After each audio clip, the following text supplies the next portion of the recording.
Good morning, and thank you for joining me on the Path to Liberty. It's Monday, May 10th, 2021.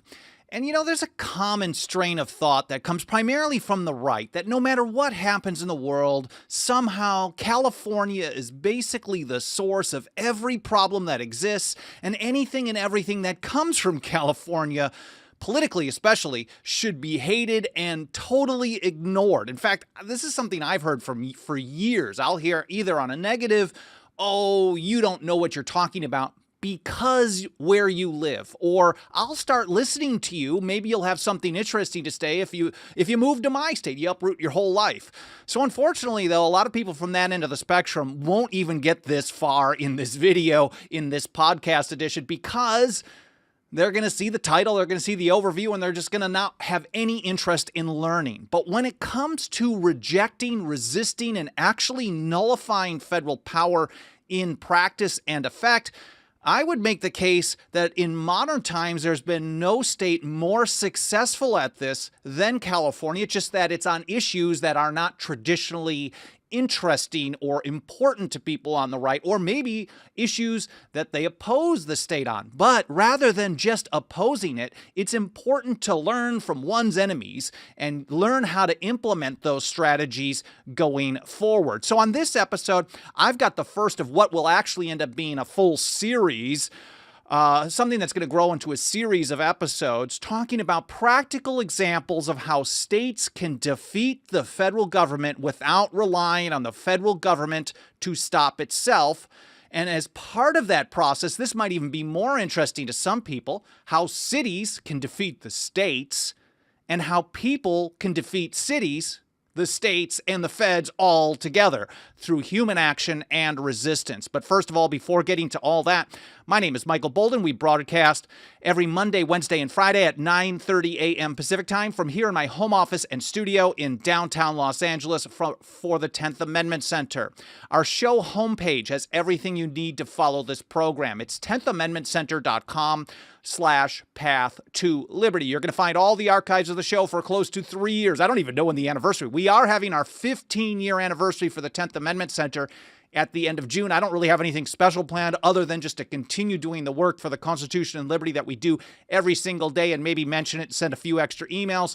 But almost 3 years of archives. And on individual episodes, I link to stuff that I talk about so you can read and learn more on your own time. I've got a bunch of references on this episode. You can find all the different platforms. Of course, we live stream on the mainstream ones like YouTube and Facebook and Twitch and Twitter. But you also can find us on some of these more niche or smaller alternative social platforms like Gab TV and MeWe and Minds and Brighteon, BitChute, BitTube, and elsewhere, Odyssey, Library.tv, and of course the podcast edition like Amazon, Spotify, Apple, but we're on Podbean, iHeartRadio, TuneIn, and the rest. You can find all that and even our membership program where you can support us for as little as $2 a month over at the show homepage, which again is 10thamendmentcenter.com/path to liberty. I want to say a quick hello to everyone out in the live chat while I allow people another few moments to get notifications to join us in the live stream. There's Dixie Strong in Alabama, DHD Van Horn in Washington, Clay Kent, good to see you, Erwin Havernick in Omaha, President Merkin Muffley. That's a great name, from Indiana. Blue North Wind, good to see you as well. Same to Rachel Menard, Patricia Dance, Dan Reed, Jay Armstrong says California nullification. I thought that was good. I was going to name this title something about a hotel, but that's too punny. Joe Sapienza, Erwin Havernick says resist daily. Dan Warsaw, good to see you. I haven't seen you on the live stream in quite a while.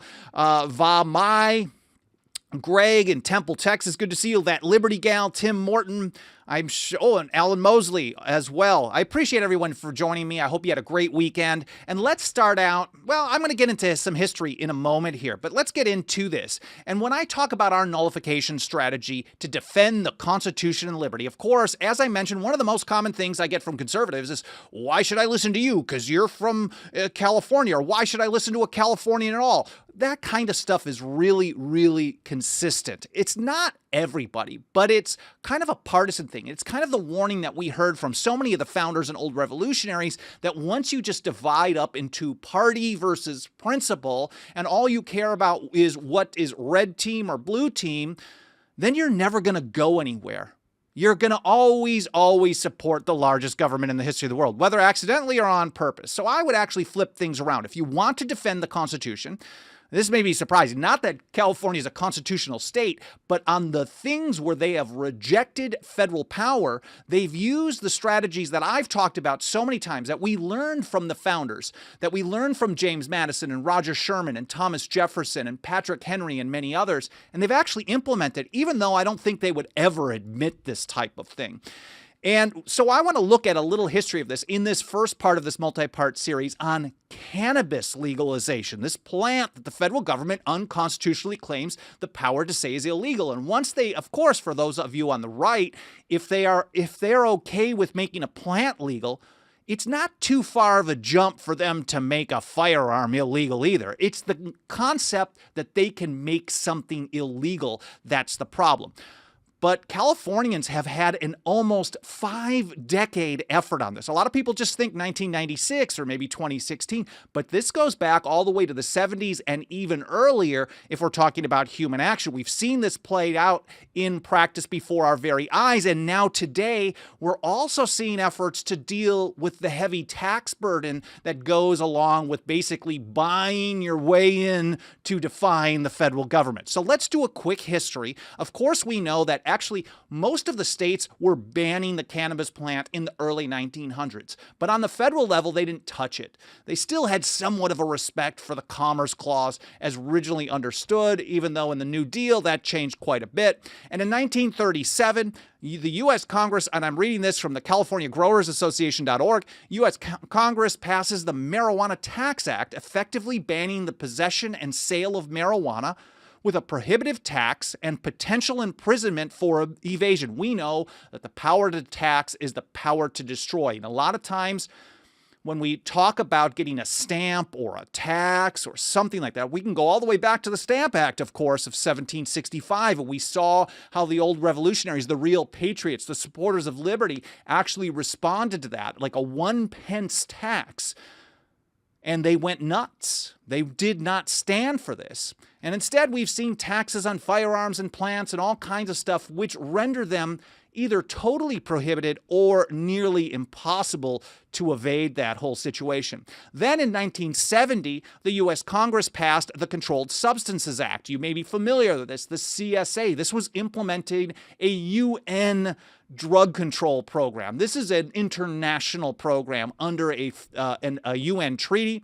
It classified marijuana as a Schedule I drug, the most restrictive categorization with no accepted medical use. Now, the prohibition in California in the early 1900s was really just kind of a medical thing. It couldn't be available for the broad public. You had to have a medical prescription. Now they don't use prescription, they use recommendation, because if you use a prescription, then the feds can do what former President Clinton and Janet Reno wanted to do, which is go after doctors who actually prescribed it. They can't do that when they're recommending, because they're just saying, well, you can do this if you want to. This is not an official type of thing. It's weird legal language that other people know better.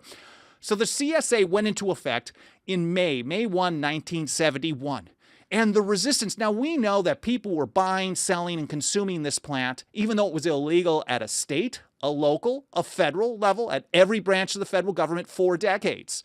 So it was already happening, and heavily so, of course, we know in the hippie years, Haight-Ashbury, San Francisco, 1960s, even 1950s beatnik type of thing. This was growing. My puns are all intended today. But months after the CSA went into effect, in 71, activists in Northern California, primarily the Bay Area, started to go to work on a ballot measure. Didn't realize these types of things happened a number of years ago. I thought this thing only really started going to ballot measures in the 90s. But the first response here really was a ballot measure to decriminalize, to legalize, in essence, different than what they do today, but in the early 1970s. So late 1971, October or so, they started putting this together, and they ended up qualifying just in a matter of months. They got a lot of signatures to qualify for the ballot, and it made it on the ballot in 1972. Proposition 19. There's been a few Proposition 19s in California over the years. And here from Wikipedia, Prop 19, also known as the California Marijuana Initiative, CMI, was a ballot initiative on the November 7th, 1972 California statewide ballot. So if you find something that seems to be that the federal government is doing that's unpopular with the people where you live, literally just work on a ballot measure. This is how they started. This was the first attempt to legalize marijuana by ballot measure in the history of the United States. Maybe in the history of the planet, but we don't know. The U.S. isn't the world police, even though they act like it. They're not supposed to be, but we're just talking about the United States here. The first attempt ever, 1972. If it had passed, we know it did not. The measure would have removed penalties, totally decriminalized penalties in the state of California for persons 18 years of age or older for using, possessing, growing, processing, or transporting cannabis for personal use. It did not authorize kind of a regulate and tax structure like we see today or with alcohol or so many other products. It was literally just to remove all the penalties. No one's going to go to jail for doing these things, but it wasn't necessarily authorizing a commercial production system. The initiative qualified for the November statewide ballot in June 72. So it took just a matter of months. They started working on the ballot measure. In October, they started drafting it. And then by June 72, they had enough signatures and it was certified. So they probably submitted the signatures sometime in March or so of that year. It was defeated by the voters with a vote of 67% no to 66.5 no to 33.5 yes. That's 1972. So they worked on that. And once that failed, there became a lot of pressure on the state legislature. So in 1975, the legislature actually took the first action on this. They passed Senate Bill 95, also called the Moscone Act, or Moscone if you're really being more Italian about it, Moscone Act, making possession of up to 1 ounce of cannabis for personal use a citable misdemeanor rather than a felony. This is the more traditional decriminalization. They're saying, like, look, this is a low-level thing. No one's, like, a small amount for personal use, we're going to decriminalize. You're removing a layer of prohibition. We know over the years that somewhere between 90 and 99%, according to the FBI, of cannabis arrests are done with the local or state level doing the mass amount of work. Even if it's a federal program or if it's a concurrent federal and state prohibition, it's almost always the locals. And they sometimes work with the feds when they want to turn it into a federal issue for whatever reason, sometimes logistically, sometimes for asset forfeiture, which comes along later, and the like. So in 1975, they moved to pass a piece of legislation. Then we have this guy, Dennis Perone, who actually moved to the Bay Area just after the Vietnam War. He showed up with a couple of bags, I guess, of premium Thailand weed and started selling stuff. You can see him here. He lived in the Bay Area. This is a great documentary about him that I will mention in just a little bit. So he moved there in the early 70s, and he started running even though it was illegal. So again, we're talking about human action. We're talking about not necessarily just nullifying the feds and getting permission from the state. We're not just talking about nullifying the state and getting permission from the locals. We're talking about people, whatever they believe in.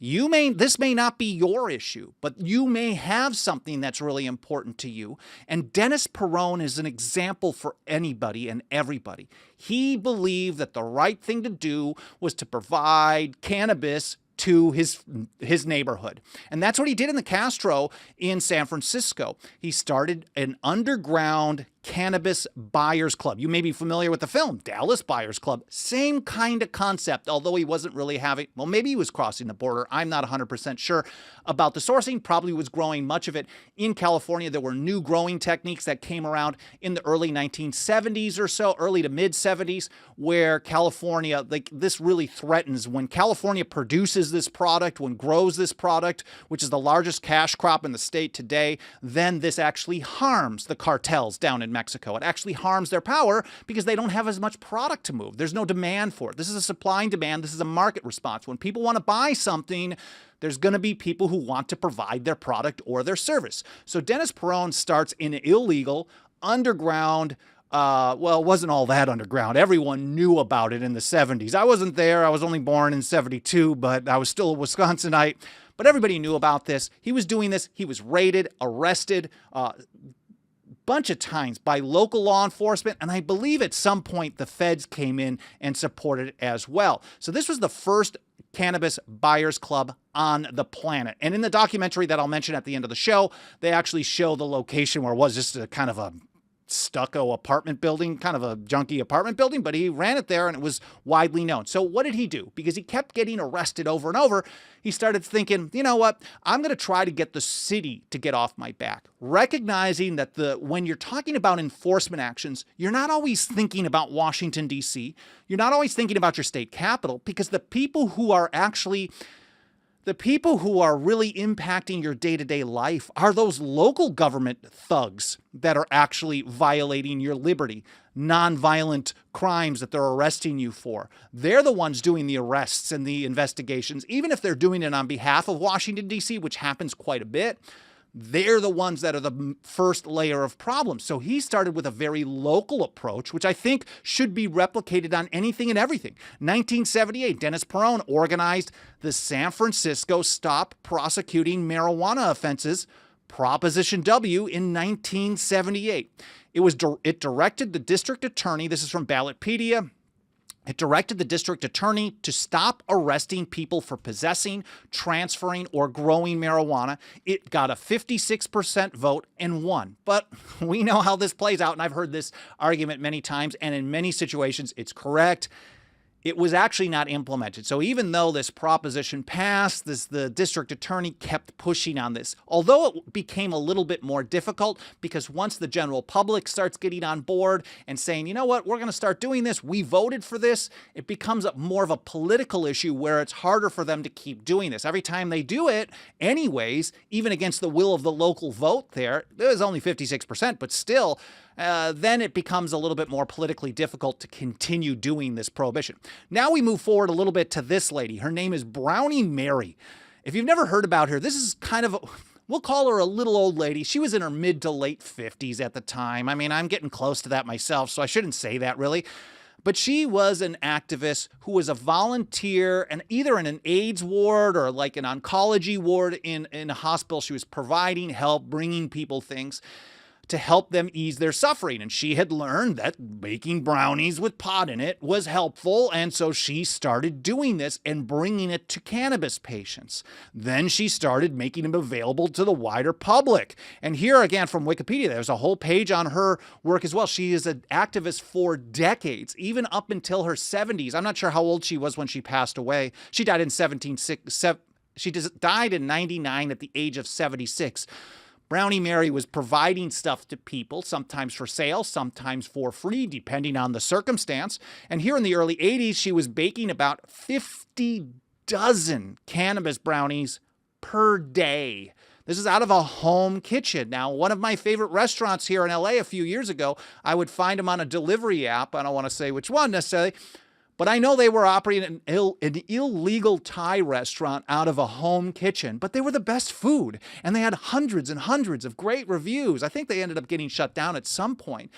But not just because something is licensed and authorized by government doesn't mean it's better. Sometimes it's worse. And sometimes the stuff that isn't authorized by government is better or worse. I mean, it really has to be a market response. So she was baking 50 dozen cannabis brownies per day at home. I'm not sure how much help she got, but this woman is a machine. I think about my grandmother. She used to bake cookies. I would show up anytime at her house, and she's like, oh, I just happen to be pulling out a pizza, or I've got, 5 dozen biscottis cooking in the stove here at all times, anytime, every day. She advertised her, quote, original recipe brownies on San Francisco bulletin boards, calling them magically delicious. But an undercover officer discovered what she was doing, and on the night of January 4th, 81, police raided her home and found more than 18 pounds of cannabis, 54 dozen brownies, and an assortment of other drugs.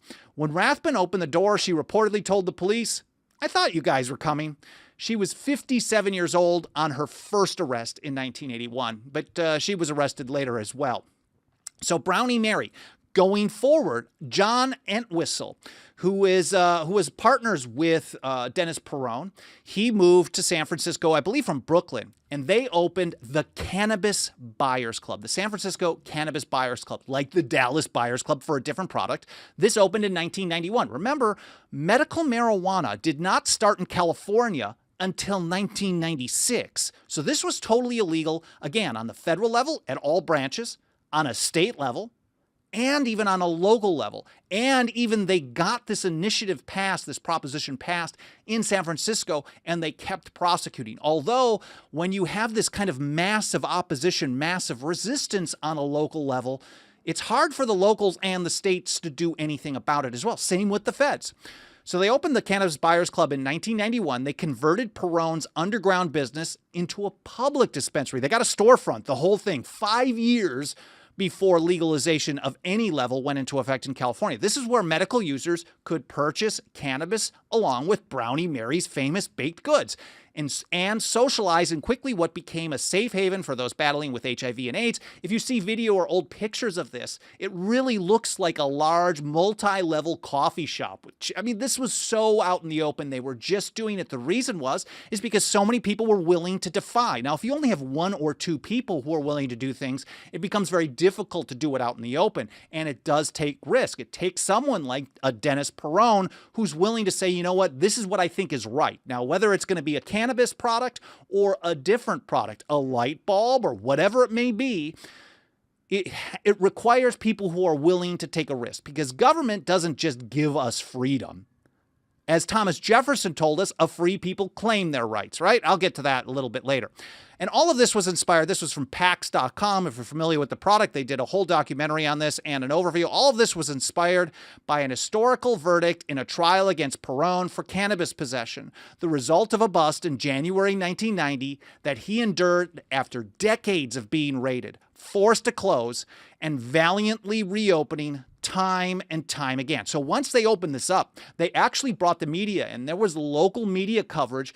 Literally, they brought the news cameras into the Buyers Club, the illegal underground Buyers Club, illegal on the federal, state, and local level, and just did it anyways. What they were doing was a PR campaign. This is individuals and communities doing a PR campaign against a government law, a government prohibition, even in the face of risking arrests on TV. Like, the cops could have shown up and made an example out of this, but they didn't. And it's likely because if they had busted a bunch of people, cancer patients and stuff like that, that looks really, really bad on TV as well. Here, there's a whole wiki page on the Buyers Club. The club operated out of several floors at its location in San Francisco. This is a pretty large facility. The location was described as something similar to a coffee house with couches, chairs, and coffee tables. It had a menu which included edibles and loose leaf. Membership in the club exceeded 8,000. I think it actually got to 12,000 at one point. And membership required a doctor's note certifying the patient had AIDS, cancer, or other condition which marijuana could be used to alleviate pain or help increase appetite. So for people who go through chemotherapy, a lot of times they'll say, use cannabis because you're not eating, you're wasting away from the chemo itself. The chemo's killing you because you're not eating. So this will bring people's appetite. You've heard the phrase, the munchies. The reason it exists is because it's real. Going forward, we can jump forward to 1991. So this is a lot of local resistance in the Bay Area. It is happening in some other places as well. Now they started lobbying. Once they got more public approval, they went public. They went on TV with their Buyers Club. They started pushing for a new proposition. Prop P was approved by 79%. So it started out, if you think about these ballot measures, 1972, it only got 34% on a state level. Then they did a local level one that got 56%. Then they came back in 1991 and got Proposition P, which passed by 79% in November of 91, calling on state lawmakers to pass legislation allowing the medical use of cannabis. So this is, if you've heard me talk about resolutions in the old revolutionary days, John Dickinson, the penman of the revolution, in his famous Letters from a Farmer in Pennsylvania in 1767 against the Townshend Acts, primarily, he was talking about the New York Restraining Act. He said, look, if they can shut down New York from London on a whim, on their own will, and no one even says anything about it, they can shut down all of us. So the thing to do at this time is even to just pass a non-binding resolution. He literally said, just pass a statement opposing this, letting them know that this is not going to stand. It doesn't have to be an immediate response other than that, but it has to get the word out.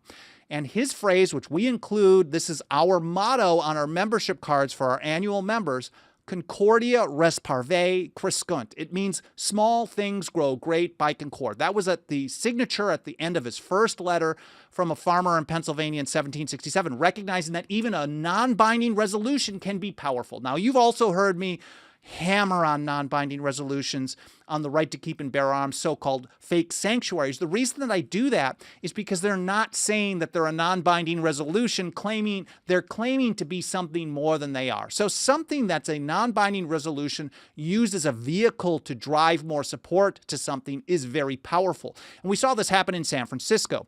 Then the City Board of Supervisors additionally passed a resolution in August 92 urging the police commission and DA to, quote, make lowest priority the arrest or prosecution of those involved in the possession or cultivation of cannabis for medicinal purposes, and to allow a letter from a treating physician to be used as prima facie evidence that marijuana can alleviate the pain and suffering of that patient's medical condition. So this is really, it's a resolution, and it's only urging the police commission and the DA. That's it. It wasn't a directive. But it's kind of the first medical marijuana law that really kind of came out there. It's a medical marijuana request. And they started following it. We're talking about 79% pass, and then the county board or the city board of supervisors start passing this. And there's so many people doing it out in the open anyways. Again, it starts out with human action.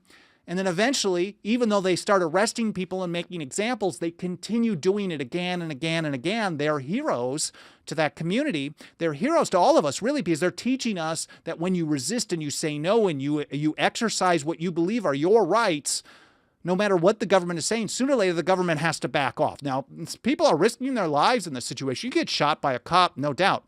Now, it wasn't just in San Francisco. It started spreading to other areas. So there was Women's Alliance for Medical Marijuana was founded in 1993 in Santa Cruz. It's close by. 75% of voters there approved Measure A in 92 of November. And the Oakland Cannabis Buyers Cooperative was founded in 1995, shortly before the city council passed before. Mind you, again, this is a retail, it's retail, it's a cooperative, it's for medical. But it was formed before the city council passed the resolution. So again, human action leads to a political climate where the local government might take action. They will probably take action in a bad way at first for the first movers. Then you keep doing it, and eventually they follow up in the right direction. They start backing off because politically they have to. And then once the locals have to back off, then maybe the state has to back off, and then we see how it goes from there as well. Then we jump forward to 1993. This is when the seniors come into play from New York Magazine. There was an oncology nurse named Anna Boyce. This is where I was confusing the oncology with Brownie Mary. She was volunteering, I think, in an AIDS ward. This woman was in her 60s, and there was an underground movement in oncology wards around the country advocating pot. So her husband got cancer. She then obtained marijuana, helped him use it, and was convinced that it worked. So she started advocating through the California senior legislature. This is a kind of a part of the legislative process in California where older people can work and get some priority on legislation and empower seniors to advocate for legislation here. So Anna started working within the California senior legislature that there should be a law for legal medical marijuana. And a bill was considered and got passed by the state legislature in 1993. So they actually legalized in 93 before the proposition passed of 215 in 96. But it was vetoed. Governor Pete Wilson, just like most governors, they're never going to sign something, especially the first time around. It's going to take year after year after year. We saw in Arizona an effort to treat gold and silver as money, as required by the Constitution, but has been ignored by every state in the country for decades. It got passed. I forget the previous governor there. She vetoed this 2-3 times in a row. Then the current governor vetoed it. Then Ron Paul comes and lobbies for it and brings a lot more awareness. And then he finally signs it as if he couldn't have signed it previously. but it takes a lot of political pressure on a local level to move governors to do the right thing, even if you think they're one of your friends, but they're almost always not. So Wilson vetoed it. They brought it back. 1993, 94, it passed again. He vetoed it again. He was going to run for president. They thought Pete Wilson was going to be a presidential candidate. Maybe he did run and just got his butt kicked, but he didn't want to look soft on crime. So he vetoed that one as well. And of course, that leads us to 1996, where they pushed to finally get this on the ballot. This was Proposition 215, the Compassionate Use Act. It was co-authored by Dennis Perone, who I already mentioned. They had raided his club as he had worked in San Francisco and around the state. He and many other people had worked to advance this and get support. We know that 3 different presidents came to California and lobbied against passage of Prop 215. They said supremacy clause, you can't do this. Federal law is supreme, and if you do it, you're going to lose in court. We're going to raid you. We're going to shut you down. Don't waste your time and money. But it was gaining support anyways. So it wasn't just the feds, though. The local police in San Francisco, I believe from my memory of the history here, worked with the DEA and actually raided Dennis Perone's house literally months before the vote. They tried to basically cut him off at the kneecaps so he couldn't do the activism because he was so popular in the area. But he ended up getting, the proposition got 56% in favor, which was actually, they got more total votes, raw vote count, than Bill Clinton did running for president that year in California. So that says quite a bit. And then now we jump forward to 2000. So they legalized for medical purposes, even though the feds said that they can't do it. They did it anyways. And then in 2000, another proposition. A lot of people don't know about all these kind of in-between small steps. We know Thomas Jefferson told us in 1790 in a letter that he wrote to the Reverend Charles Clay that the ground of liberty is to be gained by inches. So no matter what you support, no matter what is important to you, taking small steps over and over and over is the path forward. That's what's happened in California without a doubt, more so than in any other state in the union. So in 2000, voters approved Proposition 36, the Substance Abuse and Crime Prevention Act, with 60% in favor, allowing first and second time nonviolent marijuana possession offenders to be given a probationary sentence involving drug treatment programs rather than incarceration. So another ballot measure that kind of reduces the power of the state to imprison people for owning a product. Then we jump forward another 10 years, 2010. On October 30th, 2010, former Governor Schwarzenegger signed into law. I still laugh thinking about him as governor of this state. He was running. There was this one time where he was like at a campaign event in Santa Monica. I've tried to find the YouTube of this, but I haven't been able to recently, but I haven't looked really hard. But basically, he's at this campaign event, and some people just couldn't stand the guy, of course. I mean, you shouldn't stand any politician. And of course, if you're running for office, you're a politician. It doesn't matter if you've been in office before. So someone throws an egg at him. And Schwarzenegger, this guy's used to being in front of crowds. He was just comfortable. He's like, no, that guy owes me bacon. It was one of the funniest things in politics that I've seen. Anyways, side story. So on October 30th, 2010, Governor Schwarzenegger signed into law California State Senate Bill 1449, which further reduced the charge of possession of 1 ounce of cannabis or less. Remember, this first passed in 1975, the Moscone Act, or Moscone Act, where they decriminalized up to 1 ounce, kind of. It wasn't fully, you could still get some kind of charges, misdemeanor charges. So decades later, they're still working on it. You can't rest. You can't stop when you get one step forward. You have to keep pushing, because getting from point A to point Z, from where we live under the largest government in the history of the world, where all the states are acting as tools of the empire in almost every situation, you don't get from there to a land of liberty in one fell swoop. It is the work of tireless resistance and opposition.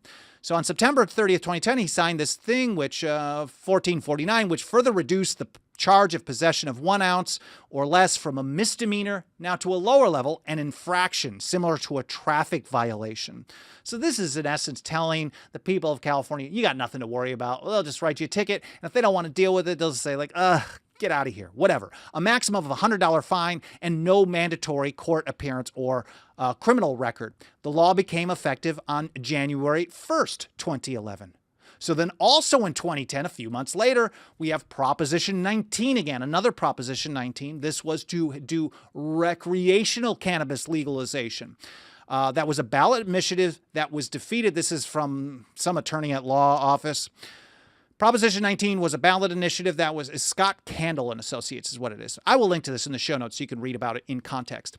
So it was an initiative that was defeated by California voters in November of 2010. So even on the ballot measures, Californians have rejected this type of stuff multiple times. So all the way back in the 70s, it was easy peasy. It got crushed. And then they expand it through the legislature. Then they expand it on local resolutions, local ballot measures. Then the government doesn't follow the ballot measure. Then they push for another one and another one and another one. And it's this constant push forward that really is what's making this successful. But this was to legalize, regulate, and decriminalize various marijuana-related activities. But it lost 53.5% to 46.5% in 2010. And that leads us to 2016 when Proposition 64, the AUMA, Adult Use of Marijuana Act. It was a voter initiative to legalize. It was the full name is Control, Regulate, and Tax Adult Use of Marijuana Act. It passed with 57% voter approval. So basically flipped over a period of 6 years. It takes a lot of activism, education, and it became law on November 9th, 2016, leading to recreational sales here in California in January of 2018. But it also brought with it pretty high taxes. And I hear some people that are friendly to our community say, well, you're just getting these high taxes. In essence, what you're doing is you're paying a tribute to one government. Now, if you're not purchasing this product, you're not really paying that tribute, but the people who want to purchase that product are paying a tribute to get the law enforcement off of their backs and to allow people to earn a living without being totally underground. Now, at first, in the early medical days in the 90s, and I'm not going to really talk about this, there were a lot of federal and state raids. People were getting busted and going to jail even after 1996's medical marijuana Proposition 215 passed. So it came with high taxes, but it also made it illegal to give it away. And for ages, if we're talking about going back to the Dennis Perone days, the reason that he started that buyers club is because he was trying to help people in the Castro in San Francisco who were ill. If we're talking about the AIDS epidemic in the late 70s and the 80s, this was a serious thing in that community, and so a lot of it was for that. So the motivation was behind that. So it made it illegal to give it away. We've heard about people getting busted for giving food to homeless people or giving food to people in need in parks and things like that in various states around the country. This is just government at its worst. Like, if you have something, you hand it to somebody, that's none of their business. In fact, the sale of it is none of their business. But even for those who can rationalize, like, well, we want to control sales of stuff, I guess it's not too far of a jump to say, oh, if I want to give something to a friend or a stranger, now you have control over that as well. So that leads us to John Entwistle, who was the partner and collaborator and husband of Dennis Perone, and a close conspirator of Brownie Mary. He worked to support another bill called the Dennis Perone and Brownie Mary Act, Senate Bill 34, which was signed into law by the current governor in 2019. And here's how John put it. The law says that if pot is free, so are the taxes. He also co-wrote Prop 215 and sees it as part of the response to a number of negative side effects caused by Prop 64 and recreational legalization. Some of these old school guys, they weren't in favor of Prop 64, the legalization, because it brought with it the very high tax structure. And if the original goal of their activism was to make something available to those in need, not just make it broadly available, I mean, of course, they were on board with that. But when you create this tax and regulatory and control system, you do get negative side effects. And one of those, or two of those, were A, of course, banning the transfer of handing it from one person to another for free, and then two, taxing even that. If you were going to do a charitable gift, you would get taxes. And this is how John put it. What the system of taxation and regulation has done in the short term is to make pot in California more expensive and harder to get than it's been in decades. Particularly hit by this are medical users who are low income and poor. And of course, all the regulations to protect you often just protect the large financial interests, and it harms small businesses. It harms the poor because when you add those taxes, someone has to pay for it. It doesn't just come out of nowhere, and it gets baked in, again, another pun, it gets baked into the cost of goods and services, whether it's a plant or a brownie or a refrigerator or a dishwasher or a car, all that stuff gets baked in there.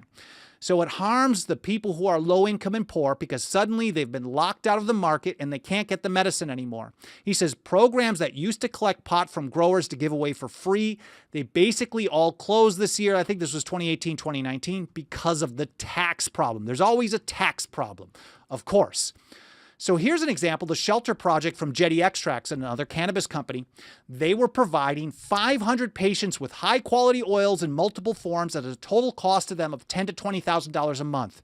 You change this tax structure, and then all of a sudden you start taxing charitable gifts, like you're treating the production, the cultivation, the transportation, and the gifting as a taxable event. Under the tax burden of Prop 64, this is from High Times, providing the same amount of patients with free medicine would cost the program $100,000 a month, from $10,000 to $20,000 of just giving away. We're doing a donation of $10,000 to $20,000. It's now going to cost $100,000 a month for regulation. So this is how John Perone, founder of one of these collectors, put it. He says, this is a great bill, but it's just a first step. Again, we're talking about this relentless step-by-step approach. This ground of liberty is to be gained by inches approach. This mentality, even if they're not recognizing this is Jeffersonian in principle, they consider it just a first step once again. And that is not the only thing that passed in 2019. Of course, the feds make it illegal. If you're running a cannabis business, you can't write off anything. You have to pay taxes. Let's say you do $100,000 in sales. If you don't report that, of course, you're going to do tax evasion. You can't write off like business equipment, even stuff that's non-cannabis. There was a federal court in Colorado that held, like, look, even if this has nothing to do with cannabis, you're not buying the cannabis, you're not marketing it. If you're just doing normal business expenses, because you're engaged in a business that the federal government considers illegal, you have to pay taxes on the retail amount of the income that you've gotten, not after the deductions of your expenses. And for those of you who've run small businesses, and that's what 10th Amendment Center is as well, when you run a business, that is a huge thing. It can turn something from a low tax burden into just unmaintainable. So on October 12th, 2019, governor here in California signed AB 37 into law, eliminating California's conformity with Internal Revenue Code Section 280E. California is basically rejecting part of the federal IRS code. You're not seeing this happen in too many states. For licensed cannabis businesses subject to the personal income tax law. It's a small relief, but it is. Under Section 280, the feds forbid business from deducting otherwise ordinary business expenses from gross income associated with, quote, the trafficking of Schedule 1 or 2 substances. This is part of why some people say they should just deschedule it on a federal level, even if they're not going to legalize it. I don't think the feds should really be involved at all. They just need to back off. In fact, I think the states need to back off as well. But we're seeing this happen slowly over time anyway. So they keep it at Schedule 1, which means it's always considered trafficking, and you're not allowed to deduct any business expenses. And then if you don't report it, they're going to get you for income tax evasion. Think Al Capone. As defined by the Controlled Substances Act. We're going all the way back to 1970. Now, all of this did not happen in a vacuum, and it's still happening here in California. There is still legislation that's being introduced every year to expand on what has already been a very strong foundation for now 5 decades. This did not happen in a vacuum. The short version is a lot of people think that former President Obama was soft on cannabis. But the fact of the matter is he conducted Bill Clinton was bad. Then George Bush was twice as bad. Then Obama, in just 4 years, did more cannabis raids and spent more on federal enforcement in his first 4 years than Clinton and Bush combined in 12. I covered that whole deal, including the 2005 Supreme Court case and another hero, Angel Rach, who pushed forward as well, in an episode, Winning Strategy for Liberty, the Marijuana Story and Why It's Important. It's not just a California story. It's much broader. And as I mentioned a few times, there's this great documentary done by a production company called Bone and Gold called Dennis, the Man Who Legalized Cannabis. I will link to this so you can see it. It's on YouTube, but it's also on Vimeo and other platforms as well. I will link to that in the show notes. It's 20 minutes and it's really interesting stuff if you want to learn how this activism went down. And of course, it reminds me consistently of Thomas Jefferson's view that a free people claim their rights as derived from the laws of nature and not as the gift of their chief magistrate. Well, this has been a really, really long episode, so I'm not going to jump into the live chat right now, but I know I see a lot of comments scrolling through here, like White Space Marines says, stop the war on drugs, end the Fed, term limits. I mean, I don't know if swapping out people in power really changes things. We have to restrict their power. We have to learn, like Samuel Adams once told us, all would be free, all might be free if they A, valued freedom, and B, defended it as they ought. So it's a 1-2 punch. You can just learn about freedom, but if you don't know how to defend it and actually do it on the ground, it's going nowhere, and vice versa. But I will read through the comments a little bit later today. You can also email me ideas or questions over at team@10thamendmentcenter.com. I hope you found this interesting. I hope you found it educational. I hope you learned something that whether you're interested in the cannabis issue yourself or something else, some ideas of how to attack these things, not just on a federal level, but on a state or a local level as well. How to deal with these people that are violating our rights at every level of government every single day of our lives. So I hope this was interesting and educational. If you thought so, please smash the like button. A review on Apple Podcast or any other podcast platform helps a ton. And of course, our membership program is 10thamendmentcenter.com/members. Memberships start out as little as $2 a month, and we make it go a long, long way in support of the Constitution and liberty. Again, I hope you enjoyed the show. I hope your Monday is off to a great start. I really appreciate you spending some time with me today, and I'll see you next time here on the Path to Liberty.